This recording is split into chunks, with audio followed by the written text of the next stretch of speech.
Hey you what is up guys, কি অবস্থা সবার? আশা করি সবাই ভালো। চলে এলাম প্রতিবারের মতো আরেকটি ব্র্যান্ড নিউ ভিডিও নিয়ে। দেখো টাইটেল আর থাম্বনেল দেখে হয়তো তোমাদের আর বুঝতে বাকি নাই যে আমি আজকে কাকে নিয়ে কথা বলতে যাচ্ছি। এই বান্দারে তোমরা অবশ্যই কোথাও না কোথাও দেখেছো সস্তা মোটিভেশনাল স্পিচ দিতে। Yeah, it's a really good question. আরে ভুলে কিছু কিছু মানুষ আছে আমাদের সমাজের মধ্যে, কিছু কিছু মানুষ আছে, এদেরকে অ্যাভয়েড করবেন, এদেরকে ত্যায্য করবেন, ওদেরকে বয়কট করবেন। আরে চিল ব্রো, এত চেতার কি আছে? এসব মানুষগুলো কয়েকটা হিন্ট দিই। প্রথমে ওরা রোস্ট ভিডিও করবে। বড় ভাই কি আমারে কইতাছে? প্রথমে ওরা রোস্ট ভিডিও মানে কেউ খায় না, মানুষরা হেট খায়। পরে কি করে একটা বিয়ে করে কি করে বউরে দিয়ে ব্যবসা চালাতে চায়, কাপল ব্লগিং করে। এটাও চলে না।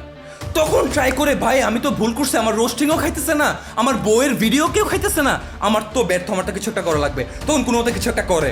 তখন অনলাইনে সস্তা মোটিভেশনাল স্পিচ দেওয়া শুরু করে। পৃথিবীর মধ্যে যত রকমের ফ্রিল্যান্সার ক্রিয়েট হয়েছে, যত রকমের এন্টারপ্রেনার ক্রিয়েট হয়েছে, তারা সবাই তাবিজ কিনে বিক্রি হয়েছে।